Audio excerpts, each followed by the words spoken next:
Di ba? O, ito. Papakinggan lang natin ito. Itong natatawa kasi ako dito eh. Yung regarding dito kay Gutesa na bumaluktot yung kanya, siya ho ay may mapapansin kayo dito eh. Ito talagang halatang coordinated, scripted. Pakinggan nyo ito. Binawi ng nagpakilalang dating bodyguard ni dating Congressman Zaldico na si Orly Gutesa ang kanyang naunang alegasyon na naghatid siya ng mali-maletang pera kay dating House Speaker Martin Romualdez. Sa kanya pong bagong salaysay, sinabi ni Gutesa na sina Senator Rodante Marcoleta at dating Congressman Mike Defensor ang may pakana-umano ng kanyang naunang affidavit. Saksi, si Maki Polido, exclusive. Unang lumabas sa publiko si Orly Gutesa sa pagdinig ng Senate Blue Ribbon Committee kaugnay ng mga anomalya sa flood control projects noong Setyembre ng nakaraang taon. Sa kanyang testimonya, sinabi niyang bilang bodyguard ni dating Congressman Zaldico, naghahatid siya ng mali-maletang pera sa bahay ni dating House Speaker Martin Romualdez.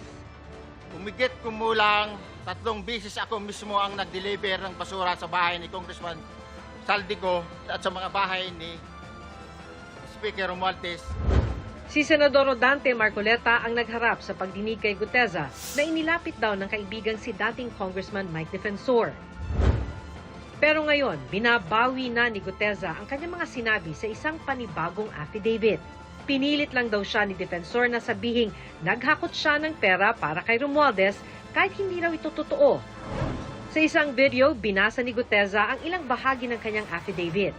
Sa isang Japanese restaurant malapit sa Senado, sinulat daw ang kanyang affidavit laman ng kwentong idinikta ni Defensor. Tingnan niyo yan, ha? Araw ni Marcoleta ang draft na tinype ng manugang ni Defensor na si Mark.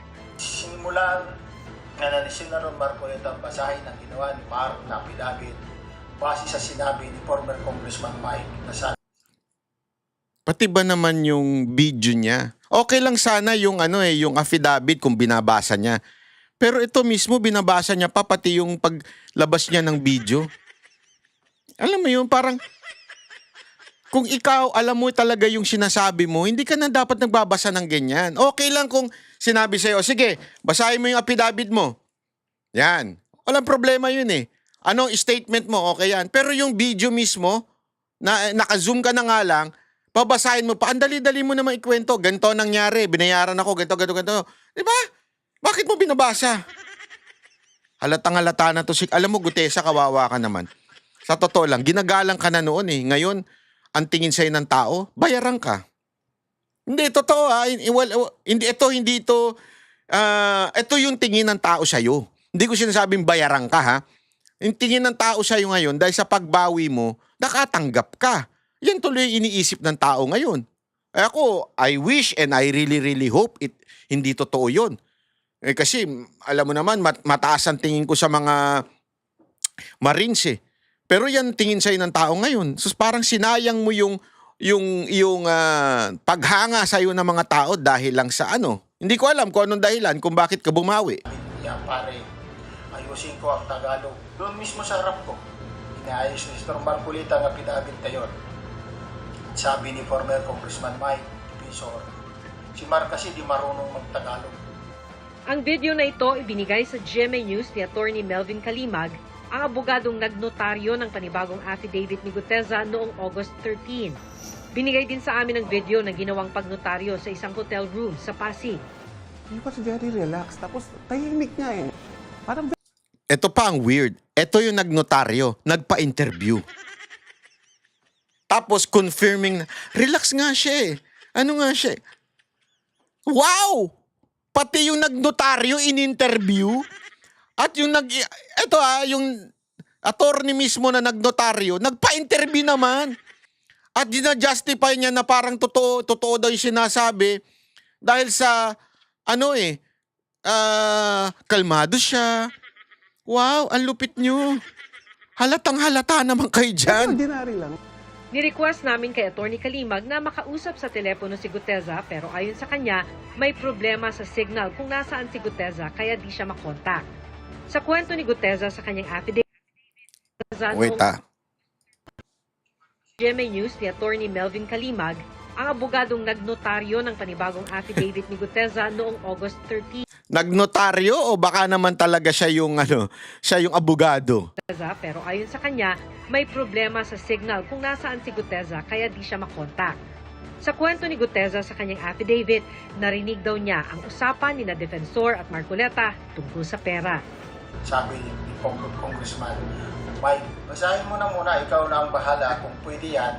Sabi niya, pari, 150 million lang, masaya na tayo. At ang matapos siyang basahin ng affidavit, sabi niya, ito na yung missing link na hinahanap natin kasi puro sila Saldico at ikaw lang ang makapagawa. Grabe, no? Yan yung sinasabi ko sa inyo na yung kalokohan nito ni Gutesa, akala nila makakatulong sa kanilang kwento. Ewan ko sabi kasi may mga narinig ako, binibintang daw kay Romualdez yung pag-recant ng 4 na Marines at itong kay Gutesa. Tingnan natin kung itong si Ombudsman Remulla ay ipopursue pa rin. Kasi parang, ako kasi sinasabi ng iba, hindi, labanan yan ng Romualdez at Remulla. Hindi ako naniniwala Hindi ako naniniwala pa rin hanggang ngayon na ipakukulong talaga ito ni Marcos. Katarantaduhan na ipakukulong na ombudsman to si Remulla. Ang dami nang nakukulong. At saka imagine niyo after magsalita ni BBM doon sa SONA at sinabi niyang malungkot ako kasi yung dating speaker, di naman niya sinabi yung pangalan. Hiyang-hiya siya, ayaw niya sabihin yung pangalan. Dating speaker na ganito, ganyan. Di ba? Pakakasuhan na natin. After nun, biglang nag-recant yung mga Marines, si Gutesa, sunod-sunod naglabasan. Remember, etong kay Gutesa, matagal nang sinasabi ni Mike Defensor to nun. Naalala nyo sa interview pa nga sa Vox Populi, pinarinig sa kanya yung tawag ni Gutesa doon sa asawa. At sinasabi doon daw sa tawag na yon, parang sinasabi niya, napilitan lang at wala na siyang choice kasi ang ginigipit na yung pamilya. Matagal na yun. Pero bakit ngayon lang lumabas after SONA? Parang may kwento Ano kwento? Eventually sasabihin ng ombudsman or maybe Sandigan Bayan. Sasabihin na ito ay mahina ang ebidensya para siya ay makulong. O baka naman, di makakasuhan. Tapos palalayain. Baka gamitin pa nila yung kay Revilla na dahilan. O tingnan nyo na, si Revilla kahit kalaban, kasi sa totoo lang kalaban naman nila yun Kasi kakalyado ni Revilla ang mga Duterte. So sasabihin niya, kahit kalaban yun, pinalaya ng korte dahil sa mahinang ebidensya. So ganito rin kay Revilla, ay kay Romualdez. Makasuhan man, pero mahina naman ang ebidensya kasi nag-recant na yung 4 na Marines at itong si Gutesa, so makakapag-bail na siya. Tapos ipagmamalaki sa susunod na SONA na nakasuhan na, napakulong na kaya lang, nag-bail. Yun lang, wala tayong magagawa. Kasi ang sagot na naman ni Auntie Claire dyan, kasi korte yan, hiwalay yan sa executive branch o sa Pangulo. Yung kwento nila, obvious na obvious no? Diba? Yung script nila, obvious na obvious. Galawan ng mga tanga yan Kung akala ninyo, naloloko nyo mga Pilipino, hindi. Kitang-kita ko yung galawan nyo. Ang tagal nyo nga gumalaw dyan kay Romualdez Mantakin mo, ang dami nyo nang pinakulong. Si Romualdez hanggang ngayon, ang saya-saya, kumukuyakoy pa rin. Tapos may mga pagbawi ng ganito. Anong katarantaduhan to? Scripted. Kaya mga kababayan, mag-share kayo dito. I-share nyo lang ito dahil kitang-kita natin ng script na ginagawa itong mga animal na to. I-share nyo to sa mga kababayan natin dahil alam nyo, sa totoo lang maraming lumalapit sa akin na nagsasabing naliliwanagan daw sila. Sabi ko, salamat naman po.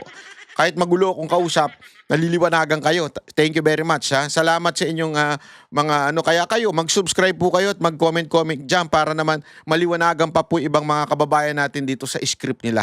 Okay. Maraming salamat po. Subscribe, share, and like dito sa ating video. Salamat po. Kami ang boses ng masa, hindi natatakot.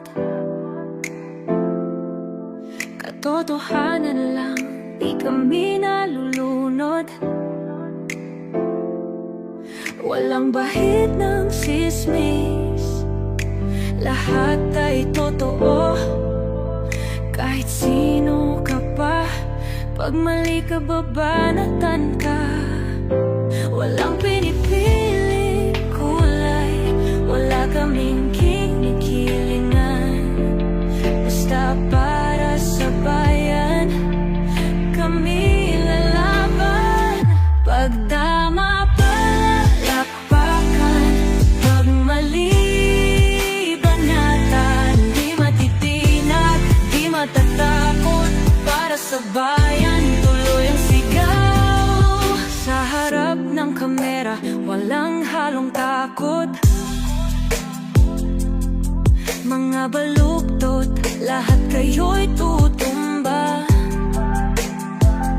Ang hustisya at totoo, yun lang ang mahalaga. Kahit sinong harang, di kami matitinag. Walang pinipiling kulay, wala kaming kinikilingan. Basta